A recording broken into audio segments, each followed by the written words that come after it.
ജനകീയ സർക്കാർ, തൊഴിലാളികളെ സർക്കാർ എന്നൊക്കെ അവകാശപ്പെട്ട LDF സർക്കാർ കഴിഞ്ഞ 10 വർഷം കേരളത്തെ ഭരിക്കുകയായിരുന്നു. ഈ 10 വർഷവും സെക്രട്ടേറിയറ്റിൻ്റെ പ്രധാന കവാടം വളരെ കരുതലോടുകൂടി അത് അതായത് ക്ലോസ്ഡായിരുന്നു. കയറും ബാരിക്കേഡൊക്കെ വെച്ച് നിരത്തി അത് ആ വഴി സഞ്ചാര നിഷിദ്ധമാക്കി വെച്ചിരിക്കുകയായിരുന്നു. VD സതീശൻ്റെ നേതൃത്വത്തിൽ UDF അധികാരമേറ്റപ്പോൾ ആ വാതിലുകൾ മലർക്കെ തുറന്നു ജനങ്ങൾക്കായി തുറന്നു കൊടുത്തു. അതുവഴി വന്ന സിൽവർ ലൈനിനെതിരെ പ്രവർത്തിക്കുന്ന സംഘടനക്കാരാണ് അവർ. അതുവഴി വന്നപ്പോൾ അവരുടെ ആ ഒരു സന്തോഷവും ഒപ്പം പിണറായി സർക്കാർ കൊണ്ടുവന്ന സിൽവർ ലൈൻ പദ്ധതി അവസാനിപ്പിക്കണമെന്ന നിവേദനവുമായിട്ടാണ് മുഖ്യമന്ത്രിയെ കാണാൻ വന്നത്. VD സതീശൻ മുഖ്യമന്ത്രിയെ കാണാൻ വന്നത്. അവരുടെ വാക്കുകളിലേക്ക്. അതൊരു വലിയ മാറ്റമാണ്. സ്ഥിരമായി അടഞ്ഞു കിടന്നിരുന്ന ഒരു വാതിലാണ്. ആ വാതിൽ തുറന്ന് വാതിലിന്റെ ഉദ്ദേശം എന്താണ് എന്നുള്ളത് ഇപ്പോഴാണ് ബോധ്യപ്പെടുന്നത്. വാതിൽ അടച്ചിടാനുള്ളതല്ലല്ലോ, വാതിൽ തുറക്കാനും അടയ്ക്കാനും ഉള്ളതാണ്. അവിടെ അടച്ചിട്ടിരുന്ന വാതിൽ തുറന്നു എന്നുള്ളത് ഒരു വലിയ പ്രത്യേകതയാണ്. ഞങ്ങളെ കേരളയിൽ സിൽവർ ലൈൻ വിരുദ്ധ ജനകീയ സമിതിയുടെ പ്രതിനിധികളാണ്. പദ്ധതി പിൻവലിക്കുമെന്ന് UDF നേരത്തെ പ്രഖ്യാപിച്ചതാണ്.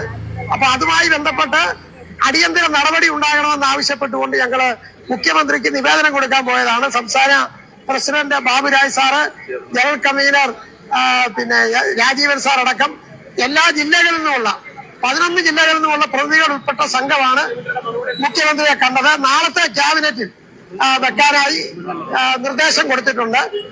നടപടികൾ നടത്താൻ വേണ്ടി പദ്ധതി ഉപേക്ഷിച്ചു എന്ന പ്രഖ്യാപനം വേണം.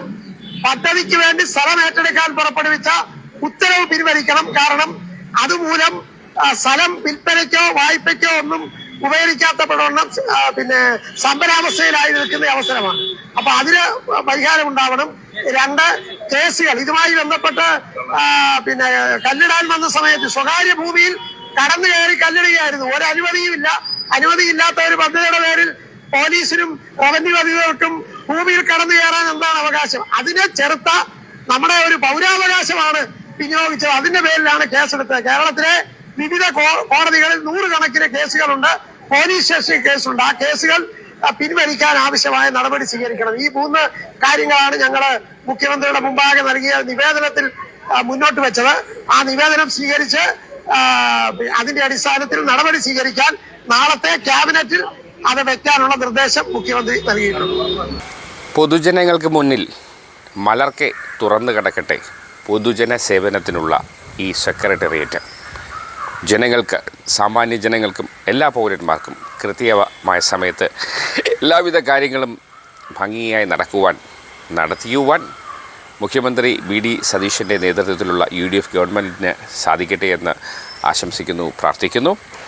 എന്തായാലും ഇത് ഒരു വലിയ ഒരു അത്ഭുതം എന്ന് പറയുന്നതിനേക്കാൾ നല്ലത് ഒരു പ്രാക്ടിക്കലായ ഒരു ഇതായിരുന്നു. കാരണം ഒരു സർക്കാർ എങ്ങനെ ജനകീയമാകണം എന്നതിനൊരു ഉദാഹരണമാണ്. തുടക്കത്തിൽ VD സതീശൻ്റെ ആ ഒരു തുടക്കം കൊള്ളാം.